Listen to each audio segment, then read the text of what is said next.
Joe, Starling City, that was a very good win first up from him. Yeah, I was delighted the way how he won. He did win very impressively, and obviously I'm looking forward to his next one, because obviously staying still on the Griffin race, you would think that he can go there and win it again. So even with that extra 7 pounds that he's got to carry this time, that doesn't bother you? Wouldn't bother me based on the way how he won. Obviously there is few new horses in the race, making it a little bit more interesting. But he showed that he's got a lot of ability on the way how he won the other day, and based on that, obviously I'm going to the race with a lot of confidence. You've ridden him in his work since then. How's he come through that run? He came through beautifully. I would say he has improved. You wouldn't be surprised because he's a very young horse, and I'm quite pleased the way how he's going, because he seems like a very intelligent type of a horse. And 2 wins as well for you on Wednesday night. Nice to crack into the triple figures for the season. Yeah, it's always nice to find winners here and there, you know. Those 2 winners were very important to me, and obviously I'm going to keep on trying to tick winners here and there. Prawn Barbar, Joe, the last time you rode him in a race was when you rode 8 winners on the day, and he was your 8th winner. You ride him in the Queen Mother Memorial Cup on Sunday. How do you think he'll go? I think he's going to go fantastic. With the lightweight on his back, he will definitely appreciate that. There is 1 or 2 horses there which are very good horses, in particular Exalted, that finished 2nd or 3rd on the Derby, if I'm not wrong. But with the lightweight on his back, I think he's a winnable. He's coming off that last start win. I know you didn't ride him, but the fact that he's coming off a win and beating a number of those horses must give you a bit of confidence as well. It does give me confidence, because pretty much they are pretty much the same horse that he's going to be running against, plus that he's carrying the lightweight on his back. So I am very confident that he's going to run a very good race. Casper Montreal has his first run for you, former Australian horse. How's his preparation been leading into Sunday? Yeah, he's had a decent prep. He's a big, heavy horse. His trial was very pleasing. I gave him a jump out in the grass yesterday morning and he went good.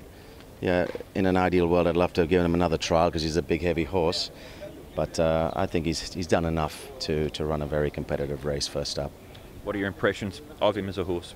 He's a good-looking horse, big, strong boy. He's drawn on the right part of the track, so he gets his chance that way. Obviously, you've got Mr. Millard's horse in there that goes really good, you know. But yeah, my horse, I'm sure he'll run well first up, and he'll be even better on after this race.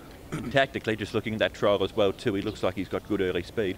He'll make his own luck, you know, for sure. He's got the right gait, and he'll be up there on the outside, out of trouble. Michael FIAMA, he'd been knocking on the door for a few starts. Must have been nice to see him get the win last time.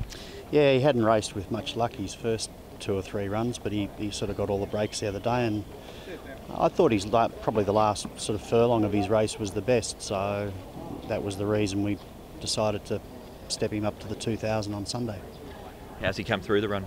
Yeah, really well. He's a pretty sort of uncomplicated horse. He's a good doer in the stable and you know, good worker. So he seems to have come on quite well from his last start. But I guess the big question: what do you do from the draw? Our best. Yeah, he's hasn't had a lot of luck with the draws at all, that horse, and 14 of 14 is not ideal, obviously. But I guess from that 2,000 metre start, he's probably going to have to go back, find a spot somewhere, leave that to Umberto. But probably go back and find a spot and then, you know, work his way into the race from there. Chad, you won on Roundabout last time out. Just take us through that performance.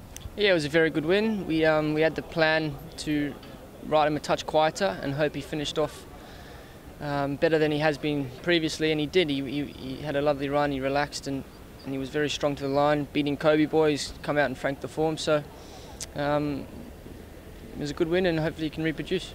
You go in confident with him on Sunday? Yeah, I do. He's a very honest horse. He always tries his best, and it looks a very competitive race, but the horse is extremely well, so we'll see how we go. You won on Win Beauty Win as well last time, who lines up in the same race. What sort of feel did he give you in that race? He gave me a very good feel. He showed me a very good turn of foot to win, and I think he's a nice young horse going forward. And coming into the meeting in a bit of form too. Nice win on Furious Pegasus on Wednesday. Yeah, it was. I've had a fair bit of luck on that horse this season. He's done really well, and Frankie's done a great job to keep him winning. He gave him a break before his win on Wednesday, and he came fresh and he was able to get win again. It's nice.